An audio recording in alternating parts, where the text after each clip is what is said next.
Welcome. I'm glad you've chosen to spend time with us this afternoon. I'm Pastor Cullen, and this is Pastor Cullen's Storytime. We've been reading The Lion, the Witch, and the Wardrobe by C.S. Lewis, and we'll continue on today. If this is your first time with us, I encourage you to go back to our website and look into the archives, and you can see all the previous installments of this, all chapters 1 through 5 thus far.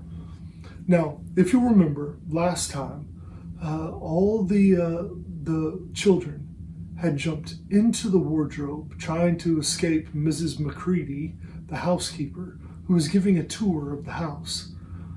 So let's pick up and see where we are. Chapter 6, Into the Forest. "I wish the Macready would hurry up and take all these people away," said Susan presently.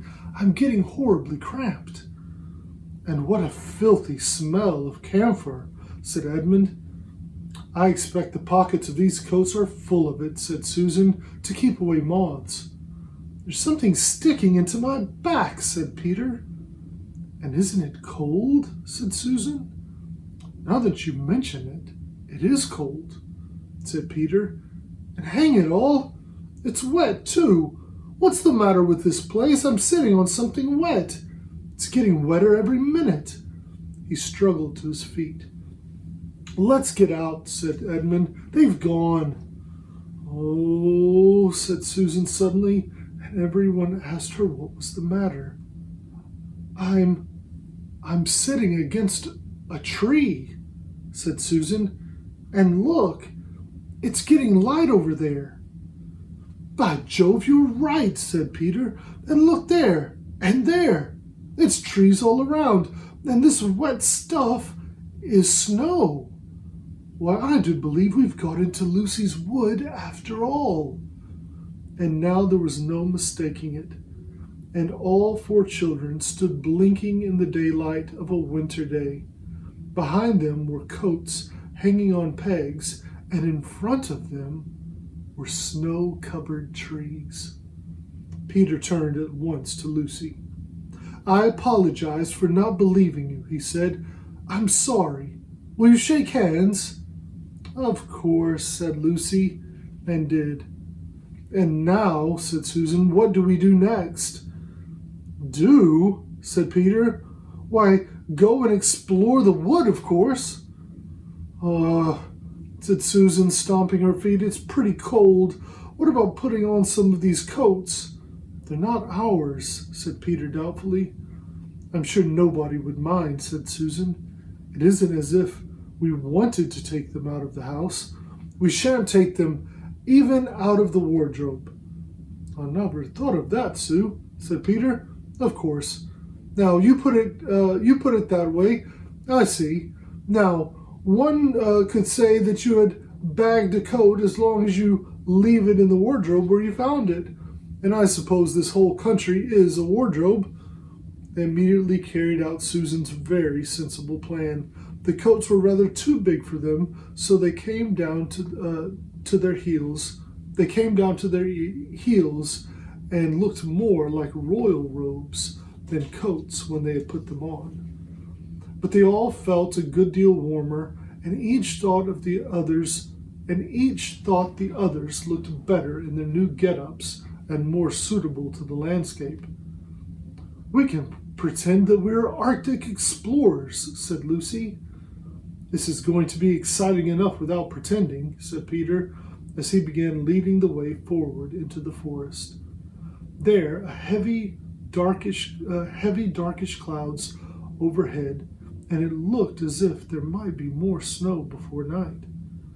"I say," said Edmund presently, "oughtn't we be bearing a bit more to the left? That is, if we're aiming for the lamppost." He had forgotten for the moment that he must pretend never to have been in the wood before. The moment the words were out of his mouth, he realized that he had given himself away. Everyone stopped. Everyone stared at him. Peter whistled. "So, you really were here," he said. "That time Lou said she'd met you in here. and you made out that she was telling lies." There was a dead silence.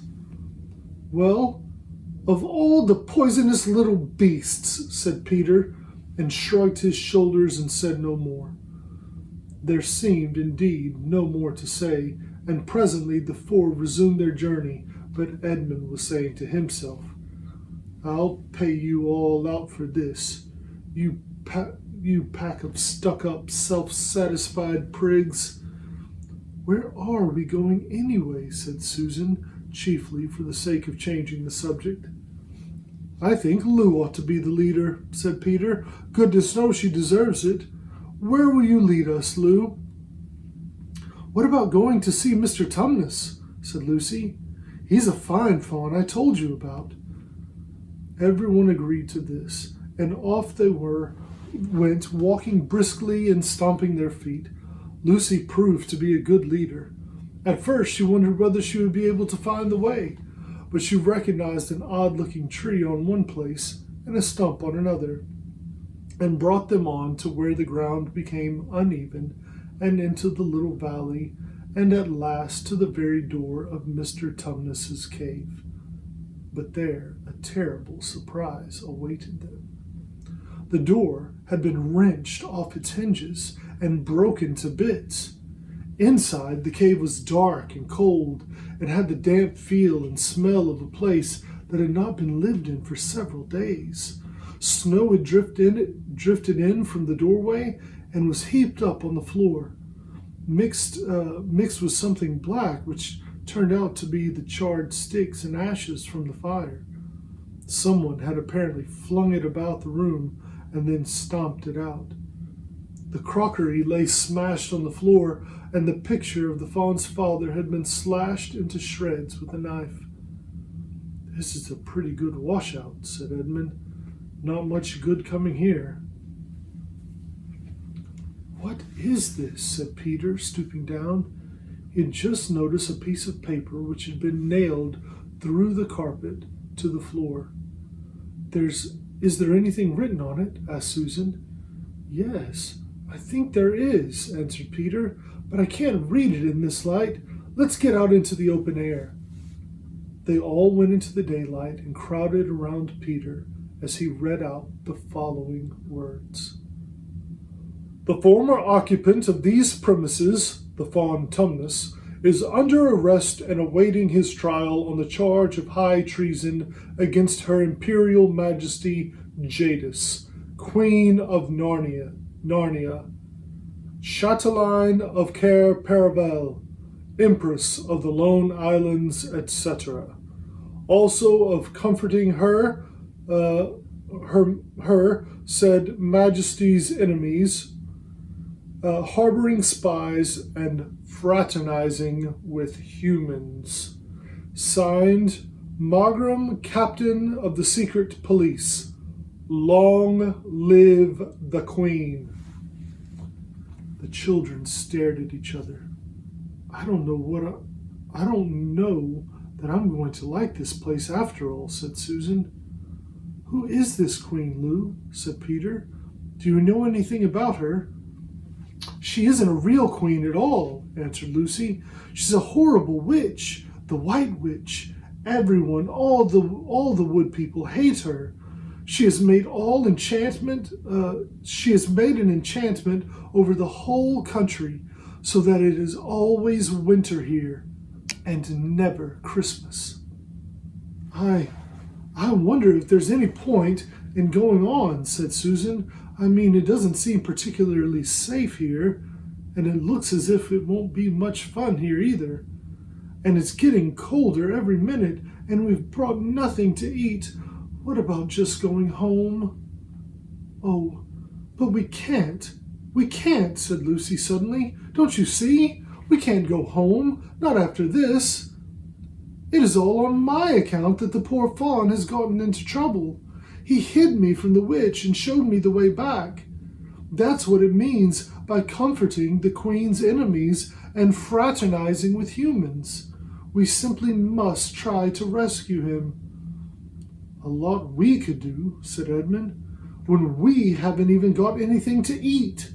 "Shut up, you," said Peter, who was still very angry with Edmund. "What do you think, Susan?" "I have a horrid feeling that Lou is right," said Susan. "I don't want to go a step further, and I wish we had never come. But I think we must try to do something for Mr. whatever his name is. I mean the fawn." "That's what I feel too," said Peter. "I'm worried about having no food with us. I'd vote for going back and getting something from the larder, only there doesn't seem to be any certainty of getting into this country again once you've got out of it. I think we'll have to go on." "So do I," said both the girls. "If only we knew where the poor chap was imprisoned," said Peter. They were all looking, wondering what to do next, when Lucy said, "Look, there's a robin with such a red breast. It's the first bird I've seen here. I say, I wonder, can birds talk in Narnia?" "It almost looks as if he wanted to say something to us."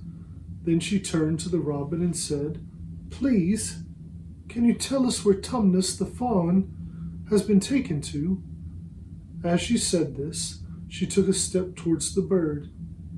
It at once flew away, but only as far as the next tree.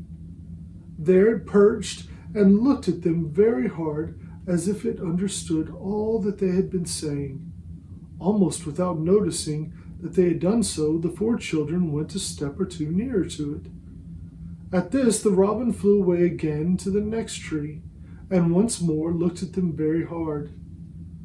"You couldn't have found a robin with a redder chest or brighter eyes." "Do you know," said Lucy, "I really believe he means us to follow him." "I've an idea he does," said Susan. "What do you think, Peter?" "Well, we might as well try it," answered Peter. The robin appeared to understand the matter thoroughly. It kept going from tree to tree, always a few yards ahead of them, but always so near that they could easily follow it. In this way, it led them on, slightly downhill. Wherever the robin alighted, a little shower of snow would fall off the branch. Presently the clouds parted overhead, and the winter sun came out, and the snow all around them grew dazzlingly bright. They had been traveling on this way for about half an hour, with the two girls in the front, when Edmund said to Peter, "If you're not still too high and mighty to talk to me, I've something to say which you better listen to." "What is it?" said Peter. "Hush, not so loud," said Edmund. "There's no good frightening the girls now, but have you realized what we're doing?" "What?" said Peter, lowering his voice to a whisper. "We're following a guide we know nothing about. How do we know which side the bird is on? Why shouldn't it be leading us into a trap?" "That's a nasty idea. Still, a robin, you know. They're good birds in all the stories I've ever read." "I'm sure a robin wouldn't be on the wrong side." "If it comes to that, which is the right side?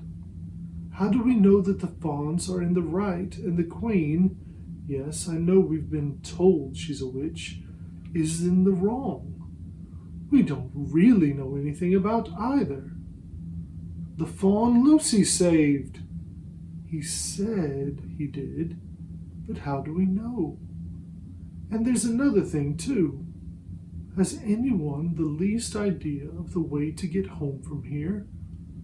"Great Scott," said Peter. "I hadn't thought of that."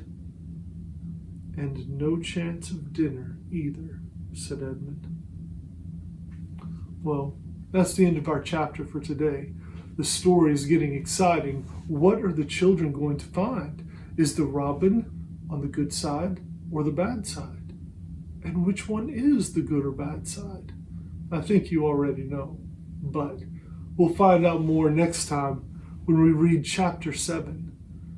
It's one of my favorite chapters. I think you'll like it too. Until next time.